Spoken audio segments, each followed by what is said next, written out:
Welcome to week 4 of the History of Rock Part 1. This week we're going to talk about the British invasion. That means the music of the Beatles, the Rolling Stones, and that whole group of musicians that got really popular in the United States in the period starting around 1964. So let's just review a little bit of what we talked about last week as a way of setting up the British invasion, because in many ways the British invasion was a real disruption of what had been happening in the American popular music industry, and so it's important for us to understand what it was that the British invasion upset. So let's just very quickly review what we did, what we talked about last week. The overall picture was that after that first wave of rock and rollers, of which Elvis was the biggest, most successful, the biggest representative, that first wave from 1955 to 59, after that, the music business was kind of taken over by the music business people themselves,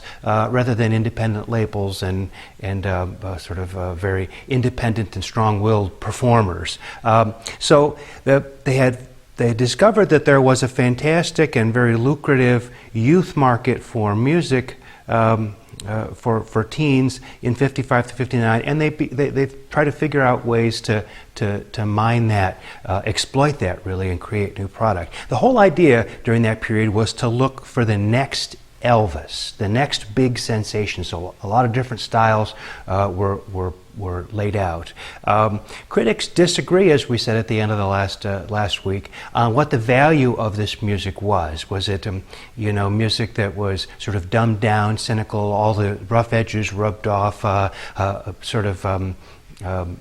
without the edginess and excitement of the first wave of rock and roll? Or was it a kind of golden era where a lot of new things started to happen and maybe are going to be cut short here by the British invasion that we're going to talk about this week? If you were someone who liked that music, the styles you celebrated were sweet soul, girl groups, the rise of the producers, and surf music, maybe all the stuff that we talked about last time. When people have got a negative view, one of the things they tend to focus on are the teen idols, the dance craze, the twist, mostly because of their superficiality and their seemingly cynical exploitation of the teen market.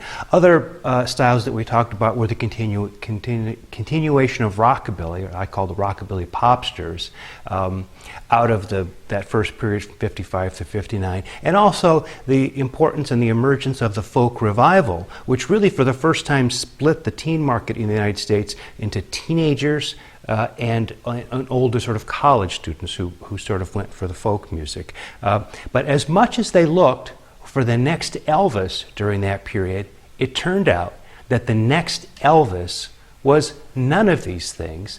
The next Elvis came from someplace nobody really expected it to come from. The next Elvis came from the UK. And in the next video, we're going to talk about what the scene was in the UK that made it possible and prepared the way for groups like the Beatles and the Rolling Stones.